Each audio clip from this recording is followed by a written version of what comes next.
दांतों में कीड़ा क्यों लगता है? एक्चुअली ये बैक्टीरियल डिके है जो खाना जमने से बेसिकली स्वीट आइटम या कार्बोहाइड्रेट आइटम्स जो दांतों पे जमा रह जाता है उसके कारण दांतों में सड़न पैदा होती है और उसे बैक्टीरियल डिके को अपन देसी भाषा में कीड़ा लगना है। कीड़ा दांतों में लगे ही नहीं तो उसके लिए हमें क्या उपाय करना चाहिए? Prevention is better than cure. दांतों में कोई भी चीज जमी ना रहे, मीठा कम से कम खाएं, नियमित रूप से सुबह शाम ब्रश करें। सामान्य व्यक्ति को दिन में कितनी बार ब्रश करना चाहिए 24 घंटे के अंदर? दिन में 2 बार ब्रश करना चाहिए कि रात को ब्रश नहीं करते लोग बात। और जो खाना दिन भर रात जमा रह गया दांतों में वो 7 घंटे ओरल कैविटी मुंह क्लोज रहता है। उस क्लोज कैविटी में जो डिके है वो बहुत फास्ट होता है और जो लोग रात को ब्रश नहीं करते उनमें डिके बहुत ज्यादा पाया गया है। किस तरीके से ब्रश करें और कौन सा तरीका बिल्कुल सही है? ब्रश क्यों किया जाता है और इसका पर्पस क्या है?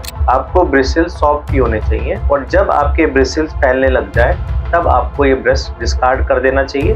नॉर्मली रिकमेंडेड होता है 3 to 6 मंथ में आपको अपना ब्रश चेंज कर लेना चाहिए। पेस्ट एक तरह का साबुन है जो दांतों को क्लीन करने के काम आता है। पर लाल मंजन लोग बाग काफी देर तक करते हैं। गाँव में ये प्रथा ज्यादा कॉमन है क्योंकि उसमें टबैको मिला रहता है और उनको उसकी आदत पड़ जाती है। इससे मसूड़ों को और मुंह के अंदर भी नुकसान हो सकता है। बच्चों में कीड़ा क्यों लगता है और अगर कीड़ा लग जाता है तो फिर बच्चों को कैसे इससे बचा जाए? और तो आजकल 1-1.5 साल के बच्चों के भी दांत खराब हो रहे हैं। वो उसका रीजन है ओवर पेरेंटिंग, नाइट ब्रशिंग नहीं करना, ओवर टेंट्रम के कारण टॉफी चॉकलेट ज्यादा खाना और जंक फूड और आजकल सॉफ्ट फूड बच्चों में ज्यादा प्रचलित हो गया है जिसके कारण दांतों की सफाई नहीं हो पाती। आरसीटी की जरूरत क्यों पड़ती है? मशीन से रूट कैनल कराना एक थोड़ा इजी प्रोसेस है और जल्दी हो जाता है। कैपिंग किस तरीके से होती है और कैपिंग कराते समय किन बातों का ध्यान रखना चाहिए? तो डायबिटीज है, हार्ट की बीमारी है, तो ऐसे पेशेंट या स्टेंट डल चुका है तो उनके जब आरसीटी करते हैं तो कुछ विशेष ध्यान रखना होता है पेशेंट को। अभी नॉर्मल प्रोसेस हो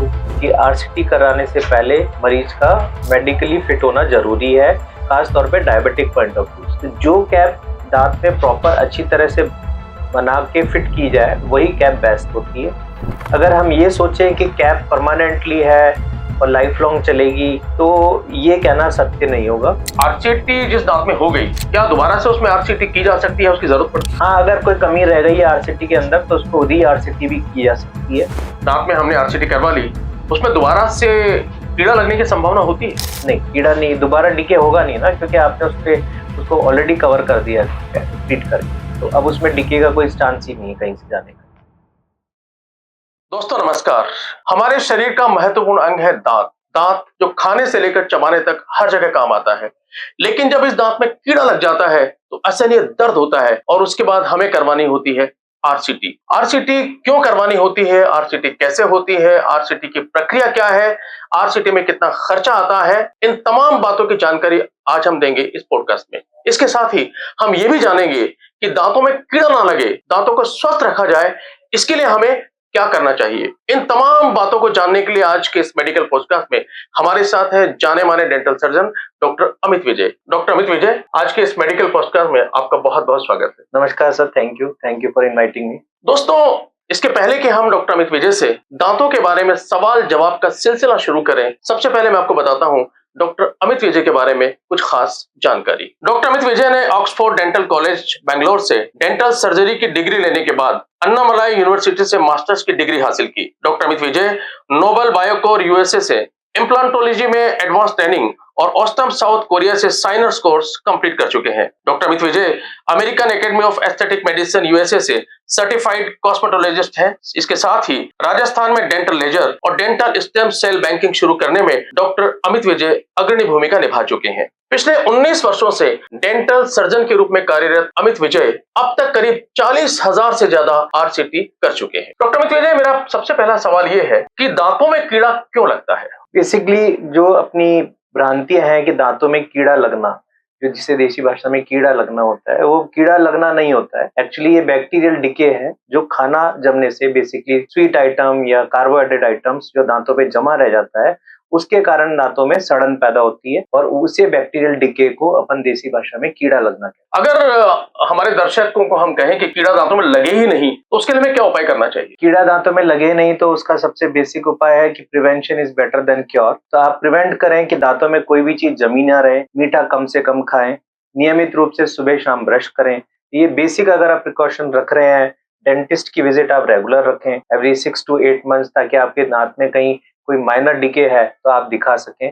तो टाइम पे अगर आप एक्शंस लेते हैं और प्रिवेंशन रखते हैं तो दांतों में प्रॉब्लम नहीं आएगी। यानी दांतों में जो कीड़ा लगता है उसका सफाई से काफी संबंध है। यस। अब हम सफाई की अगर बात करेंगे तो पहले ही बताइए दर्शकों को कि एक सामान्य व्यक्ति को दिन में कितनी बार ब्रश करना चाहिए 24 घंटे के अंदर? देखिए, एक सामान्य व्यक्ति को दिन में 2 बार ब्रश करना चाहिए, एक तो सुबह और रात को सोने से पहले जरूर ब्रश करना चाहिए, क्योंकि मोस्ट ऑफ द टाइम देखा गया है कि रात को ब्रश नहीं करते लोग बाग, और जो खाना दिन भर रात जमा रह गया दांतों में, वो 7 घंटे ओरल कैविटी मुंह क्लोज रहता है, क्लोज कैविटी रहती है, और उस टाइम ना तो व्यक्ति कुछ खा रहा है, ना कुछ पी रहा है, ना बोल रहा है। उस क्लोज कैविटी में जो डिके है वो बहुत फास्ट होता है, और जो लोग रात को ब्रश नहीं करते उनमें डिके बहुत ज्यादा पाया गया है कंपेरेटिवली दूसरे लोगों की अपेक्षा। लेकिन डॉक्टर अमित विजय, आपने जो ब्रश की बात कही है, तो दरअसल हम में से मुझे लगता है अधिकांश लोगों को ये नहीं पता कि ब्रश करने का सही तरीका क्या आता है। कोई आगे से करता है, कोई पीछे जाके करता है। तो जरा हमारे दर्शकों को बताइए कि अपने दांतों को स्वस्थ रखने के लिए हम किस तरीके से ब्रश करें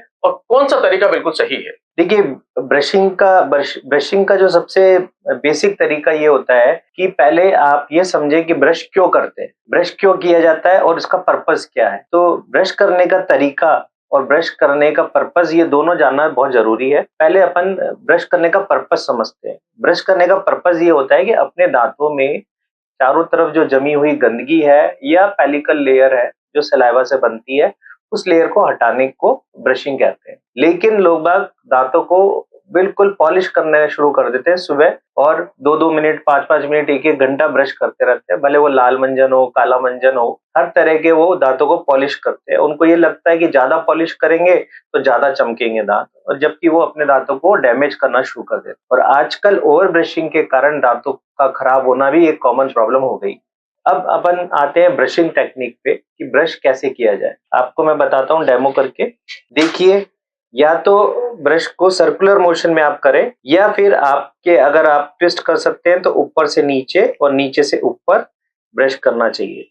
ये साइड की टेक्निक हो गई। या तो सर्कुलर टेक्निक ले, या आप ऊपर से नीचे या नीचे से ऊपर करें। फ्रंट वाले में आप सर्कुलर टेक्निक अपनाएं, और जो कॉमन एरिया है जहां पे अपन ब्रश नहीं करते और जहां सबसे ज्यादा पायरिया की प्रॉब्लम होती है, वो है नीचे के दांतों की पीछे की साइड। यहाँ पे लोग बाग ब्रश करना भूल जाते हैं। इसके लिए आपको ब्रश सीधा रखना है और इसको बाहर निकालना है। इस तरह से ब्रशिंग टेक्निक होना चाहिए। इन दांतों के अंदर की साइड में ब्रश करने का तरीका ऐसे होता है ताकि अंदर की चीज क्लियर हो, और यहाँ पे आप सीधा ब्रश कर सकते हैं, जो नॉर्मली मोस्ट ऑफ द लोग सही करते हैं यहाँ पे। लेकिन ये वाला ब्रशिंग मेथड और ये वाला ब्रशिंग मेथड अक्सर लोग भूल जाते हैं या करते ही नहीं है, सिर्फ आगे आगे से पॉलिश करने की प्रक्रिया ज्यादा करते। तो ये आपको बिल्कुल ध्यान रखना है। इसी प्रकार ऊपर भी अंदर के ब्रश ऐसे करने हैं, इधर ऐसे और इधर ऐसे, और अक्लूजल सरफेस पे आपको ब्रश ऐसे करना है। ये तो ब्रश करने की मेथड हो गया। अब आप समझे ब्रश कौन सा यूज करें। हाँ बिल्कुल, ये भी एक सवाल जायज है, क्योंकि बहुत सारे ब्रश आते हैं मार्केट में और बड़े विज्ञापन भी आते हैं कि तो अपने दांतों के लिए जो सबसे सही तरीके का ब्रश है वो कौन सा है? जो ब्रिस्टल्स होते हैं वो हमेशा आपको सॉफ्ट रखने चाहिए। सॉफ्ट या सुपर सॉफ्ट ब्रश रखने चाहिए। हार्ड ब्रश से लोगों को मसूड़ों पे करके स्वीट पेन फील होता है और उनको उनकी आदत पड़ जाती है हार्ड ब्रशिंग की। वो दांतों के लिए नुकसानदायक है, मसूड़ों के लिए भी हार्मफुल है। आपको ब्रिसल्स सॉफ्ट ही होने चाहिए, और जब आपके ब्रिसल्स फैलने लग जाए तब आपको ये ब्रश डिस्कार्ड कर देना चाहिए। नॉर्मली रिकमेंडेड होता है 3 to 6 मंथ में आपको अपना ब्रश चेंज कर लेना चाहिए, क्योंकि उसके ब्रिसल फैलने लग जाते हैं और वो आपके मसूड़ों को और दांतों को नुकसान पहुंचा सकते हैं। डॉक्टर अमित विजय, आपने पेस्ट की बात भी कही है। बहुत तरह के पेस्ट आते हैं, ब्रांड पे नहीं जाते, लेकिन बहुत तरह के पेस्ट मार्केट में आते हैं। हाँ। तो अपने दांतों के लिए किस तरह का पेस्ट हमें यूज करना चाहिए? देखिए, अगर आपके दांत हेल्दी है और नॉर्मल इंडिविजुअल है जिसको कोई ठंडा गर्म नहीं लग रहा है और किसी पायरिया रिलेटेड कोई प्रॉब्लम नहीं है, तो उनके लिए सभी पेस्ट जो है, जो नॉर्मल आम तौर पे पेस्ट आते हैं, वो सब सेम है। पेस्ट एक तरह का साबुन है जो दांतों को क्लीन करने के काम आता है। तो जिस तरह से आप स्किन पे किसी भी तरह का साबुन यूज कर लेते हैं, उससे कोई ज्यादा फर्क पड़ता नहीं है। इसी तरह से पेस्ट का भी रोल जो है वो सिर्फ क्लीनिंग एक्शन के लिए है, ना कि इस पेस्ट से दांत मजबूत होंगे, इस पेस्ट से दांत ऐसे होंगे। आजकल भ्रामक विज्ञापन काफी आते हैं, उनका कोई इससे लेना देना नहीं है। मेडिकेटेड पेस्टों में जरूर कुछ चीजें होती है जिससे आपकी दांतों की सेंसिटिविटी या रीमिनरलाइजेशन और या मसूड़ों को टाइटनेस होती है, वो एक अलग कैटेगरी हो गई। लेकिन नॉर्मल पेस्ट आप कोई सा भी करें, लेकिन ब्रश करने का तरीका प्रॉपर होना चाहिए। तो डॉक्टर अमित विजय, कई लोग मैंने देखा है कि लाल मंजन करते हैं, कई लोग काला मंजन करते हैं और सुबह घर के सामने बैठकर घंटों, स्पेशली गांव में ज्यादा देखा जाता है लाल और काला मंजन। तो क्या ये भी दांतों के लिए उचित है या फिर दांतों किसी को नुकसान होता है या किया जा सकता है सामान्य अवस्था में? देखिए मोस्टली काला मंजन तो नहीं, पर लाल मंजन लोग बाग काफी देर तक करते हैं। गांव में ये प्रथा ज्यादा कॉमन है क्योंकि उसमें टबैको मिला रहता है और उनको उसकी आदत पड़ जाती है। तो जब तक वो काफी देर तक उसको दांतों पे, खासतौर पे दांतों के नीचे मसूड़ों पे रगड़ते नहीं है, तब तक वो स्टिमुलेशन टबैको का आता नहीं है, तब तक वो करते रहते हैं और उससे काफी दांतों में नुकसान होता है। और उस टबैको वैसे भी हार्मफुल है, उससे मसूड़ों को और मुंह के अंदर भी नुकसान हो सकता है लाल मंजन से। तो इस तरह के टबैको वाले लाल मंजन को अवॉइड करना चाहिए। हमने एक चीज और देखी है कि बच्चों में कीड़ा बहुत आयात में इस वक्त देखा जा रहा है और यहां तक हमने देखा है कि जिनके बच्चों के दूध के दांत होते हैं, 1 से 2 साल तक के बच्चे, उनके अंदर भी जो इसे कैविटिया बोलते हैं या बैक्टीरिया बोलते हैं, जिसे हम कीड़ा देशी भाषा में कहते हैं, वो देखा गया है और ये बड़ा दिक्कत वाला काम है कि बच्चों में कीड़ा लगना। तो आप जरा बताएंगे बच्चों में कीड़ा क्यों लगता है और अगर कीड़ा लग जाता है तो फिर बच्चों को कैसे इससे बचा जाए और किस तरीके से उपाय किए जाए? अभी आप छोटे बच्चों से स्टार्ट करते हैं अपन। तो अगर आप 1 डेढ़ साल के बच्चे लेंगे तो आजकल 1 डेढ़ साल के बच्चों के भी दांत खराब हो रहे हैं। वो उसका रीजन है ओवर पेरेंटिंग।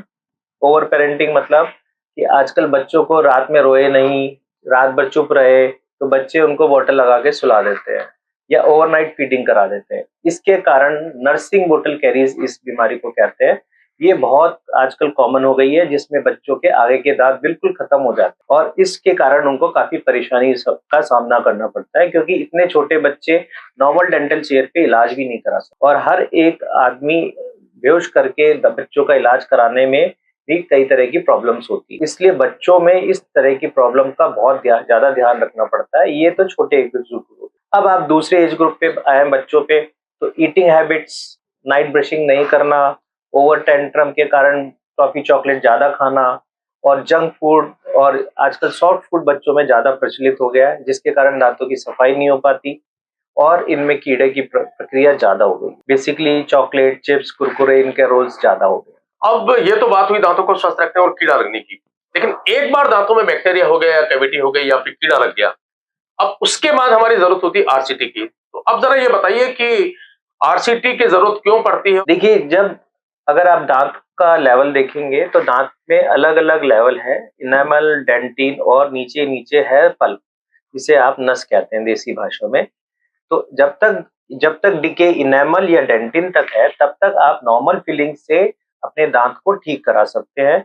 उसमें खर्चा भी ज्यादा नहीं आता है और मरीज को असुविधा भी नहीं होती, किसी भी प्रकार का इंजेक्शन लगवाने की जरूरत नहीं पड़ती, ना कोई गोली दवाई लेनी पड़ती है क्योंकि वो हार्ड टूथ डिस्ट्रक्शन है बैक्टीरिया का। तो आप इजीली डेंटिस्ट के पास जाके फिलिंग करा सकते हैं, उसको क्लीन करा के। उसे देसी भाषा में मसाला भरना या फिलिंग कराना कहते हैं। तो वो नॉर्मली बहुत कम लागत पे हो जाती है। नॉर्मली फिलिंग्स के जो नॉर्मल चार्जेस होते हैं वो 1000 रुपए से 2000 रुपए के आसपास रहते हैं, अच्छी क्वालिटी के फिलिंग्स के। और डिपेंड करता है कि टाइप ऑफ फिलिंग्स, दांत के ऊपर भी डिपेंड करता है। बाकी अगर नॉर्मल इसमें अच्छी आपकी फीलिंग्स हो जाती है। अब इसी को आप डिले करें, इग्नोर करेंगे लंबे टाइम तक, तो यही जो डिके है वो नीचे नस तक जाएगा। नस तक जाएगा तो पूरे दांत के अंदर क्लीनिंग की जाएगी, जिसे pulp canal, root canal filling कहते हैं। जैसे रूट की कैनल तक फिलिंग करना, तो उसको क्लीन करके फिल करने को आरसीटी कहा जाता है। देसी भाषा में रूट कैनल ट्रीटमेंट किया जाता है। रूट कैनल ट्रीटमेंट एक इन्वेजिव प्रोसीजर है जिसमें आपका उसको दांतों को, उस एरिया को सुन करके ये एक ट्रेन्ड डेंटिस्ट के द्वारा ही कराया जाता है। अब रही बात इसके चार्जेस की, रूट कैनल के चार्जेस डिपेंड करते हैं डेंटिस्ट टू डेंटिस्ट। दांत के हिसाब से भी उसके चार्जेस डिपेंड करते हैं। कई बार कॉम्प्लिकेटेड टीथ होता है तो उसमें चार्जेस ज्यादा लगते हैं। कई बार नॉर्मल रूट कैनल है तो 2 से 4000 रुपए में भी आपका काम हो जाता है। और आप मशीन से single sitting rotary root canal करा रहे हैं या मैनुअल रूट कैनल करा रहे हैं, उसका भी इसमें प्राइस का डिफरेंट आता है। तो जिस टाइप से आप रूट कैनल करा रहे हैं, जितनी सिटिंग्स में आप रूट कैनल करा रहे हैं, कौन सा सिस्टम आप रूट कैनल में यूज कर रहे हैं, उस हिसाब से इसके चार्जेस वेरी करते हैं। नॉर्मल चार्जेस जो होते हैं 2000 से 8000 के बीच में रूट कैनल एक कंप्लीट हो जाता है। लेकिन जैसे भी आपने कहा कि एक सिटिंग में करवाते हैं, कितनी सिटिंग में करवाते हैं, जहां तक हमें मालूम है कि पहले जब रूट कैनाल होता था तो 3 दफा 4 दफा 5 दफा बुलाया जाता था और उसको अलग अलग स्टेजेस पे किया जाता था। अभी हमने सुना है कि सिंगल सीटिंग में हो जाता है। ये क्या डिफरेंस है या फिर कौन सा मेथड ज्यादा उचित है, जरा दर्शकों को बताइए हमारे। देखिए, मेथड तो दोनों ही ठीक है, पर मैनुअल, अगर आप मैनुअल हाथ से रूट कैनल करेंगे तो उसमें मल्टीपल सिटिंग्स लगेगी, क्योंकि हाथ की रोटेशनल या क्लीनिंग एफिशिएंसी जो होती है वो एक मशीन की क्लीनिंग एफिशिएंसी के बराबर नहीं होती। तो और रोटरी या मशीन से रूट कैनल कराना एक थोड़ा इजी प्रोसेस है और जल्दी हो जाता है।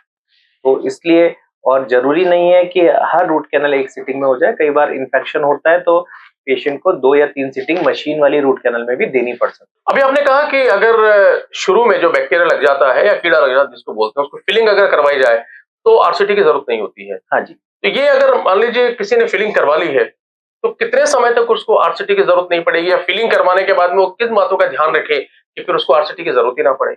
नॉर्मली एक फिलिंग जो होती है 5 से 10 साल आराम से चल सकती है, और उसके बाद उसका चेकअप जरूरी है कि उसमें रीफिलिंग की रिक्वायरमेंट है या फिर उसको किसी भी चीज की रिक्वायरमेंट नहीं है।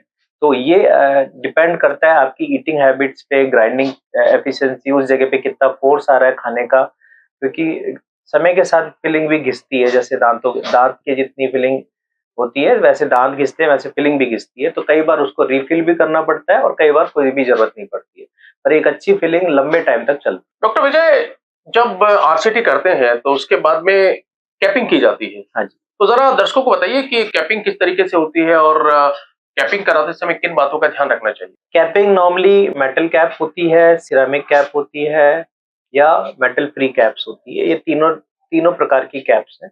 ये 3 तरह की कैप्स जो मार्केट में कॉमन है और यही कैप्स लगती है।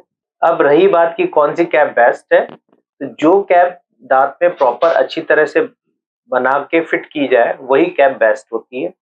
उसके उससे मेटल का, सिरेमिक का या जिरकोनिया कैप का या ऑल सिरेमिक कैप अलग-अलग टाइप की होती है, उससे उसका कोई रिलेशन नहीं है। आप ये सोचें कि आपकी मेटल की कैप ज़्यादा कमज़ोर है या इंफीरियर ग्रेड है compare to a high end zirconia cap या ऑल सिरेमिक, तो ये आप मतलब ये 100% सत्य नहीं है। लेकिन फिर ये फर्क क्यों है, मतलब जैसे आपने कहा मेटल की या दूसरी तरह की कैप, तो ये जो डिफरेंस आ रहा है इनमें, क्योंकि प्राइस का डिफरेंस भी है इनके अंदर, तो फिर ये डिफरेंस क्यों है और लगाते समय जो एक पेशेंट है वो कैसे सोचे कि उसे कौन सा लगवाना चाहिए। देखिए, लगाते वक्त पेशेंट अपनी कैपेसिटी के हिसाब से कोई सी भी कैप लगा सकता है। मान लीजिए अगर उस आरसीटी के बाद उसको कैप की जरूरत है और उसको लग रहा है कि नहीं, मैं मेटल कैप में कंफर्टेबल हूँ, मेरे को दिखने का इतने कोई प्रॉब्लम नहीं है, या मैं सिरेमिक कैप में कंफर्टेबल हूँ, मेरे को मेटल फ्री कैप में जाने की कोई जरूरत नहीं है, तो वो कैप्स भी बरसों तक चलती है और उनमें भी कोई प्रॉब्लम नहीं आती है, और इतने सालों से डेंटिस्ट्री में वही कैप चल रही है। तो एज सच रिक्वायरमेंट जो है वो एज पर डॉक्टर नीड या एज पर पेशेंट नीड के हिसाब से चेंज होती है अलग अलग जगह पे। यानी आपका कहना है कि कैप लगाने से खाने की हैबिट पर या उसको लगाने से कंफर्ट जोन का उसका बहुत ज्यादा फर्क नहीं पड़ता, ये पेशेंट को देखना है कि वो किसमें कंफर्ट फील करता है। हाँ जी।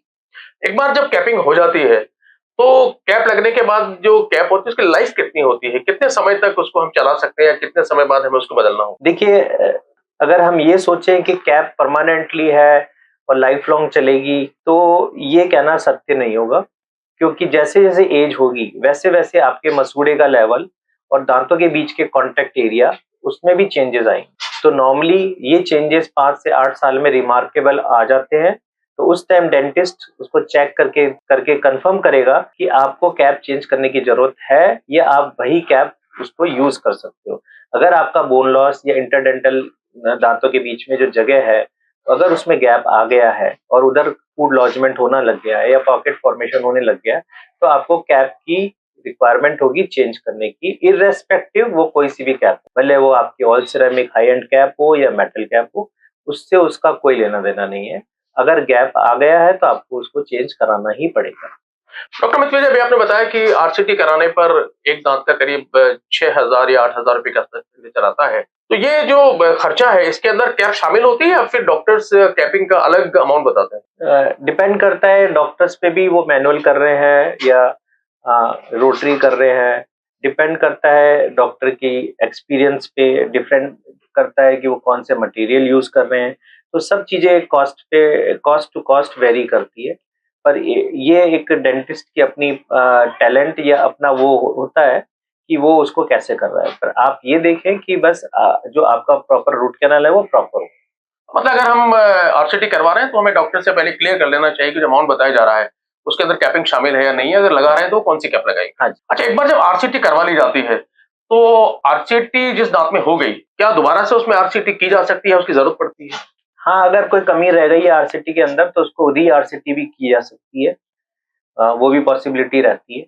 आप री आरसीटी करा सकते हो अगर आरसीटी के अंदर कोई फॉल्ट आ गया है, कोई एक्स्ट्रा कैनल आ गई है या किसी भी प्रकार से कोई एरर रह गया है तो वो उसको दूर किया जा सकता नहीं, लेकिन क्या जिस दांत में हमने आरसीटी करवा ली उसमें दोबारा से कीड़ा लगने की संभावना होती है? है। नहीं, कीड़ा नहीं, दोबारा डीके होगा नहीं ना, क्योंकि आपने उसको ऑलरेडी कवर कर दिया ट्रीट करके, तो अब उसमें डीके का कोई चांस ही नहीं है कहीं से जाने का। एक बार जब आरसीटी करवा ली जाती है और दोबारा अगर किसी कारण से, जैसे आपने बताया कि कुछ कारणों में जरूरत पड़ सकती है, तो जब हम दोबारा से आरसीटी करवाएंगे उस समय वापस से वही सब प्रोसेस करना होगा जो शुरू में किया था कि कैपिंग दोबारा बनेगी, या उस आरसीटी के होने के बाद में वही कैप काम में आ जाती है नहीं, और उसका जो एक्सपेंडिचर है वो पहली आरसीटी से कम आता है या ज्यादा आता है? नॉर्मली पहली आरसीटी के बराबर या उससे ज्यादा भी आ सकता है, और उसमें पहले वाली कैप को हटाना पड़ता है, तो वो कैप वापस यूज नहीं होगी, तो दोबारा ही नई कैप बनेगी, क्योंकि नए उसके बाद टूथ की डायमेंशन भी चेंज हो जाती है, कुछ माइक्रोन में भी चेंज हो जाएगी, इंटरडेंटल जंक्शन में भी चेंज हो जाएगा, तो उस केस में उसकी कैप को चेंज कराना ही बेटर है। डॉक्टर अमित विजय, पेशेंट के अंदर एक डर होता है कि मैं आरसीटी कराने जाऊंगा तो न जाने कितने इंजेक्शन लगेंगे, मुझे कितना कुछ करना होगा। क्या आरसीटी कराते समय कुछ क्रिटिकल सिचुएशन भी कभी आ सकती है जो पेशेंट प्रॉब्लम में आ जाए, या फिर एक नॉर्मल रूटीन है ये सब कुछ? नहीं है, अगर एक्सपीरियंस डॉक्टर है तो एज सच कोई प्रॉब्लम नहीं आती है। पेशेंट आजकल आराम से आरसीटी करा लेते हैं, इवन इफ हम तो मल्टीपल आरसीटीज कर देते हैं एक बार में, एक सिटिंग्स में कई दांतों की एक साथ आरसीटी हो जाती है। अच्छा, जो जिनको जैसे डायबिटीज है, क्योंकि कई सारी बीमारियों में कहा जाता है कि डायबिटिक पेशेंट को ध्यान रखना, हार्ट के पेशेंट को ध्यान रखना है, तो अगर किसी पेशेंट को डायबिटीज है, हार्ट की बीमारी है, तो ऐसे पेशेंट या स्टेंट डल चुका है तो उनके जब आरसीटी करते हैं तो कुछ विशेष ध्यान रखना होता है पेशेंट को, अभी नॉर्मल प्रोसेस से होगी? हाँ, खास तौर पे जो पेशेंट हार्ट के मरीज हैं, स्टंट लगे हुए हैं, जिनमें ब्लड थिनर चल रहा है, तो उन लोगों का थोड़ा सा ध्यान रखना होता है, डेंटिस्ट को उसका प्रिकॉशन रखना होता है कि अननेसेसरी इधर उधर डैमेज नहीं हो जाए या ब्लीडिंग पॉइंट्स नहीं क्रिएट हो जाए, और अनकंट्रोल डायबिटीज नहीं होना चाहिए रूट कैनल के वक्त, वो बिल्कुल प्रॉपर ध्यान रखना जरूरी है, क्योंकि आरसीटी कराने से पहले मरीज का मेडिकली फिट होना जरूरी है, खास तौर पे डायबिटिक पॉइंट ऑफ व्यू से। डॉक्टर अमित विजय, जिस तरह हार्ट की बीमारी होती है उसमें कई सारे चेकअप होते हैं जिससे मालूम चल जाता है कि आप डायग्नोसिस कर सकते हैं। क्या दांतों को लेकर भी इस तरह का कोई डायग्नोसिस सिस्टम है जिससे अगर हम समय समय पर करवाते रहें तो हमें मालूम चल जाए कि दांत में कीड़ा लगने वाला है या थोड़ा सा कम लगा है या इससे बचा जा सकता है? कुछ इस तरह के डायग्नोसिस होते हैं इसमें भी? हाँ जी, होते हैं। फॉरेन कंट्री में तो कंपलसरी है, एवरी 6 मंथ में डेंटल विजिट कंपलसरी है, अदरवाइज उनका मेडिकल लाइसेंस ही कैंसिल हो जाता है, मेडिकल इंश्योरेंस में प्रॉब्लम आ जाती है। इंडिया में ये सब प्रॉब्लम्स अभी है नहीं, पर नॉर्मली आपको 6 to 8 मंथ्स में एक बार डेंटल विजिट होनी चाहिए, जिसमें रूटीनली बेसिक चेकअप हो जाए, आपके कोई डिके या कोई कैच पॉइंट तो नहीं आ रहा है दांत। आपने ठीक कहा, 6 महीने से 8 महीने में एक बार डॉक्टर से मिलना चाहिए और उससे दांतों का चेकअप करवाना चाहिए।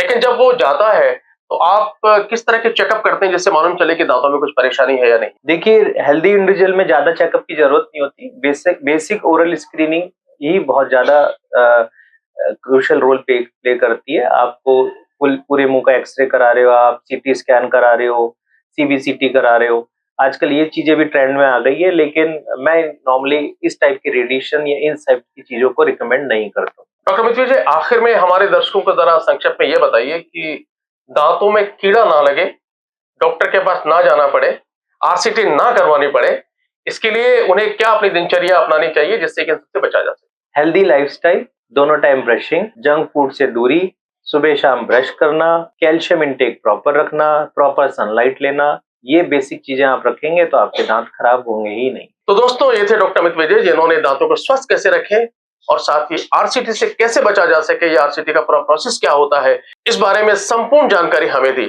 डॉक्टर अमित विजय, इतनी सारगर्भित जानकारी देने के लिए आपका बहुत बहुत धन्यवाद। Thank you very much. तो दोस्तों, फिलहाल इस मेडिकल पॉडकास्ट में इतना ही। अगले पॉडकास्ट में फिर हम किसी देश के नामचीन डॉक्टर से मुलाकात करेंगे, जानेंगे हमारी किसी बीमारी के बारे में, कैसे बचा जा सकता है और कैसे पहचाना जा सकता है।